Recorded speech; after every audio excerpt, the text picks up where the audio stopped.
Dans toutes circonstances, glorifie le Seigneur. Je vais tout parce que j'ai un homme qui a payé les prix. Il s'appelle Jésus. Dans toutes circonstances, à Dieu soit la gloire. J'aime le Seigneur. À Père, que ta volonté soit faite. Zamba fait pas Égypte Mobimba. Maintenant, prophète Mobimba Goshen. Quand Nzambe est parce que tu as une alliance Nzambe. Même si Nzambe frappé mon kili. Quand Nzambe est si seulement si tu as l'alliance avec le Seigneur. Nzambe a se vanter à Job. Est-ce que le Nzambe va être le tour? Habiter là qui gagne moi nangai. Omi et frère, tu peux tromper tout le monde, mais pas ta conscience. J'aime beaucoup Moutoumou comme Aïe là-bas. Quand on est devant les gens, on fait semblant d'être sérieux. Mais quand on est seul, c'est là où est notre vraie identité.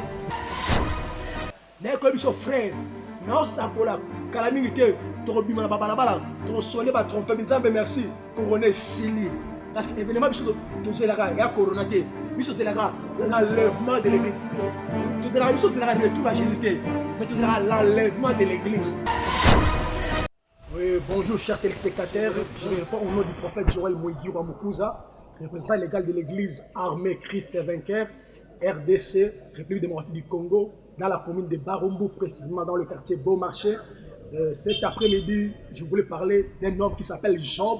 Voilà le terme de cet après-midi s'intitule Soyez constant, peu importe les circonstances, restez fidèle à Dieu. Dans le temps de la vie à Job, directement on entre en jeu, plutôt sur le verset de la Bible, Job chapitre 1, verset 12. Bible le diable et Satan attendent qui ça est là, avec autant a poussé les pemeni en Zambé, Nzamba ici Satan. Satan a-tu remarqué mon serviteur Job? Satan binana moni na ngaye. Na ocha munokala parce que pambola o tombola o commissaire mutu munene. Yango asa intègre, yango aso banga yo pour aso bénéficier de la sécurité divine na yo.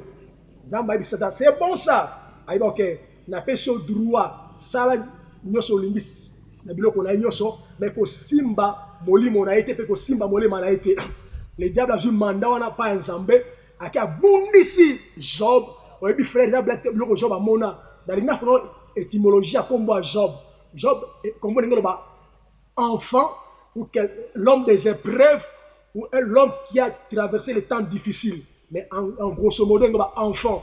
C'est que Nzamba zo ki Job le kola mwana na ye. Et ta Job avandi ba événement moko négatif, on dit que la vie à Job bana ba kufiye biloko bébé frère temps moko très difficile. Le frère Job a son passé. C'est comme dans ces temps auto-traversés, il y a un virus, et là, qui est très difficile, frère. Malgré ces temps-là, dans verset 22, Job a jamais attribué l'engagement négatif de son embêté. Il est resté fidèle à son Dieu. Il n'a pas murmuré, au contraire, il a passé la bilamba à l'immawana Nzambe. Frère, Kobangate, Nzamba atiki bisote, Nzamba sundoli bisote, mais Nzamba nous osala constant na foi na yo. Cet homme Job a luka bandoka famille. Cet homme Job a finga baute, malgré preuve à joie qui frère. Oui mais ça n'a pas si causera ndimiloko la Job. Et a blaguité frère, tu t'as dans la Bible mais vivre encore c'est autre chose. On sait bien la famille na yo. Tu vis dans l'abondance, tout il semblait très bien. Si bêtement pas changement mon coyer et qu'on perturber le programme na yo et qu'on perturber vie na yo. C'est comme à te belé corona et perturber le programme à te belé. Peut-être tu pensais à voyager, à se marier, tu pensais à faire des affaires, pour comprendre tes perturbations pour la vie na yo à cause de qu'on aura. Mais laisse-moi te dire cet après-midi, soyez comme un Job, peu importe les circonstances, peu importe les combats. J'aime beaucoup la parole de Jésus. Abinda ko etonga mi kona mabanga, ata mu pepe la mbonge, ba tempête, les vents. Qu'on a vu plusieurs sortes de pépé. Avec qu'on sera inébréable. Attends, tu as traversé. Attends les mois les plus difficiles. Ma soeur, mon frère, ne perdez pas ta foi. Dieu ne t'a pas rejeté.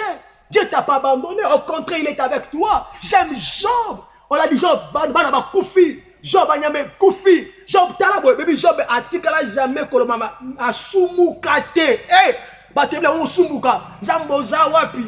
Ça pourquoi tu as permis cela? On a l'air à toi du jour. Tu as vu que ça vient passer ça partout. Attends que tu m'aies comme les athées. Attends le relater. Restez constant avec ton Dieu. Ne change pas de langage. Frère, une maladie Job a bella. Elle est qui même sida. Elle est qui même corona. frère, ba symptôme ndenge na ndenge, ba bibon frère. Na obiso, na biso biso bima bibon. So biso la bibon on a la pongite frère. So na lito il pas bien, plusieurs symptômes dans nzoto mutu moko frère.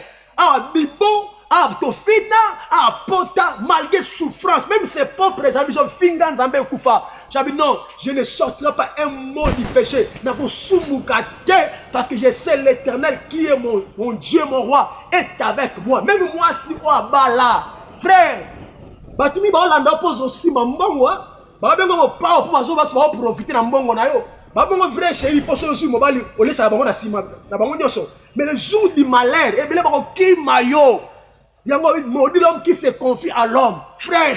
Quand tu es lié à la mouture, même la Bible qui est plus loin, et puis même la femme, moi sur Bali, qu'on peut se confiance, qu'on peut se confiance, quand tu es lié à la été pas en moutou, moutou aïe moto, nzamba aïe moto, l'homme la confiance dans la partie politique, l'église, mais placer ta confiance à la personne de Jésus.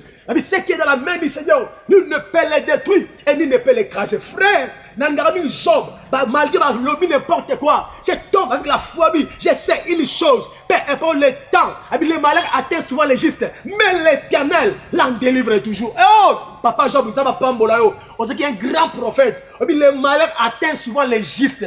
Papa soyez, calamité yé, papa sinamokili. Ils ont frappé qui était à la moutouté. Mais Dieu l'en délivre toujours. Ce qu'on sait, Nzambe oti kayote. Et puis Satan, bon, Simba nyos ya Job, mais mon lit mon ko Simba, le diable ne peut pas te toucher si Dieu ne le permet pas. Comment ngate ko eza quarantaine ta? Eza ko sukula maboko te eza la prévention hygiénique. Mutaba te la raison Nzambe. Pour interpréter avec le prophète la personne sur la télé, sous la tout ça, principe élémentaire. Mais quand tu as confiance dans un côté, parce que là, il y a des grands hommes qui ont eu corona, des grands docteurs à l'université, des grands ingénieurs, des grands officiers de l'armée. Coup de français, une contagion, il y a un marin à Bango qui corona. Là, on comprend que celui qui garde Israël ne sommeille point et ne dort point. On va battre la mission à l'imbarata la tête. Mais le problème, restez constant. Qu'on change malobatier. Non, la Bible n'appelle pas conjuration. C'est que la nation appelle conjuration. Yo qu'on l'a passé. Pas c'est oui, pas c'est Zalim. Mais tu ne vis pas par rapport aux mots, mais tu vis par rapport à la foi. La foi, c'est une ferme assurance, une démonstration des choses qu'on ne voit pas. Tant qu'on a la paix, merci. Parce que le roi du corona, moi et ma maison, nous servirons l'Éternel. Comme il est écrit, vous me servirez et j'éloignerai la maladie. T'as la Job. Il n'a pas attribué aucun malheur à Dieu. Il commence à récit. Alléluia. Ça m'a pas bolanga avec $100. Mais on a premier en plus à témoigner l'église. Mais ça aussi matin Zambo Zawa on s'abu. Mais tout les Zambe frère ngana banze moi dans toutes circonstances glorifie le Seigneur. Je vais tout la guitare. Mais tout les Zambe pas on dit frère ngana mi tout na terre parce que j'ai un homme qui a payé les prix. Il s'appelle Jésus. Dans toutes circonstances, à Dieu soit la gloire. J'aime le Seigneur. Abi Père, que ta volonté soit faite. Ce que sa volonté en Zambé. Abi exalama. J'aime le Seigneur, c'est toi qui donnes, c'est toi qui reprends. À toi la gloire. Et on a eu mission pendant ces temps ici. Qu'on change ma lobanauté. Comme ça qu'on dit manauté ma soeur. Papa, attends que tu as dit comme au Tekana Zambe. Au Sela Moussala, Sangola Pakala, au Sela Ndao. C'est un temps écolé Kalango. Mais ton problème, pour bénéficier de la grâce en Zambé, tu dois être un homme intègre comme un Job. L'intégrité paye. L'intégrité bénéficie de la bonté de l'Éternel. Frère, la bonté de Dieu, c'est sa faveur en Zambé. La grâce de Dieu. Job n'a pas changé la vie. Je sais une chose. Mon rédempteur est vivant. Il s'élèvera. Et on a ça là. Moi aussi, quand on a vu sur le téléma, mon compte d'église, comme on est Yehoshua, en français, Jésus-Christ, l'homme de Galilée, de Nazareth. Et on a remis son papa, maman, qu'on perd d'espoir n'a été. Au contraire, malgré la loi, Daniel priait comme auparavant. Daniel, il priait comme auparavant. Il n'a pas changé son habitude de prier. Ne change pas tes habitudes. N'a pas jeune de prier. Bon de là. Nanda kunayo. Nabana nayo. Nzamba oti kayote. Si Dieu permet mon c'est qu'il a un plan merveilleux pour Nabamo inayo. Tant qu'il y a au koufité, kolongola, et likanote. Mieux vaut un chien vivant qu'un lion mort. Tant que tu vis, il y a de l'espérance. Tant que tu vis, il y a de l'espoir. Zamba sundoli bisote. Mon dit, il doit s'embellara. Coran, on dit, c'est un passe, il doit s'embellara. Corona, on est. De la Zamba longo te. Zamba fait pas Égypte mobimba. Maintenant, province mobingo Goshen. Quand Nzambe kotakate parce que batona bazaki na alliance na Nzambe. Même si Nzambe frappé mokili. Quand dans les côtés on a ôté si seulement si tu as l'alliance avec le Seigneur. Et on a dit ça yo, restez constant dans ta foi. Peu importe les circonstances, peu importe le temps, frère. Je voulais dire mes jeunes frères, dans Mboka Babylone, il y avait un jeune homme qui marqué mokili. Daniel, Shadrach, Abednego, puisque on sait que bandinga yo sauté, to kolia bilo comme sumuté, puisque on lia légumes, to banga nzana frère, qu'on ça les si bien t'es ma sœur. Dans ce temps de la fin pour mbongo za somali pesate olingo te kanzo to na frère. Non, la Bible ton corps est le temple du Saint-Esprit. Zoto ne za nzambe papa. Côté à droit de la droit de rester le kola Esaü. Non, restez fidèle avec ton Dieu, restez constant. Et foutaka. Zamba pambola yo. Si tu comprends le langage en Zambé. Yangona cet après-midi. Neko biso papa. J'aime cet homme Job. Oh, tala mouton Zamba sa publicité. Abisata, as-tu remarqué mon serviteur Job? Naba version as-tu remarqué à celui que j'aime Job? Zamba il y a qui Job comme son enfant. Zamba asa ko se vanter à Job. Est-ce que l'on Zamba va être tolo? Abitela kingani mwana nangai. Omi yebi frère, tu peux tromper tout le monde, mais pas ta conscience. J'aime beaucoup Moutoumou comme Maël là-bas. Quand on est devant les gens, on fait semblant d'être sérieux. Mais quand on est seul, c'est là notre vraie identité. Quand tu restes seul, c'est le vrai toi Néwana. Yango na besoin de Konangai. Na poko alelo. N'a côté tout c'est la constat le la Job. Mais même si le temps est difficile, même si le temps est tellement souffrant, qu'on change qu'on dit manayote. Tu as éliqué na Yesu Masia. Quand tu es constant, Dieu te bénit. Bénis c'était qui tu verras dans son avènement. À ça constant. Yangoana, cet après-midi, nous amènera Pambola yo. N'a que biso frère. Non, ça pour la calamité. Torobima na babalabala. Ton soleil va tromper. Bizambe merci. Couronné Sili. Parce que événement biso to zelara et à coronaté. Biso zelara l'enlèvement de l'église. To zelara biso zelara retour à Jésus. Mais to zelara l'enlèvement de l'église. Parce que dans le retour à Jésus, et ça Israël, l'église nous sera enlevée dans le ciel. Que Dieu bénisse sa parole. Et on a vu après-midi, oh, Jésus t'aime. Il y a un peu ça, mon Jésus Massiate.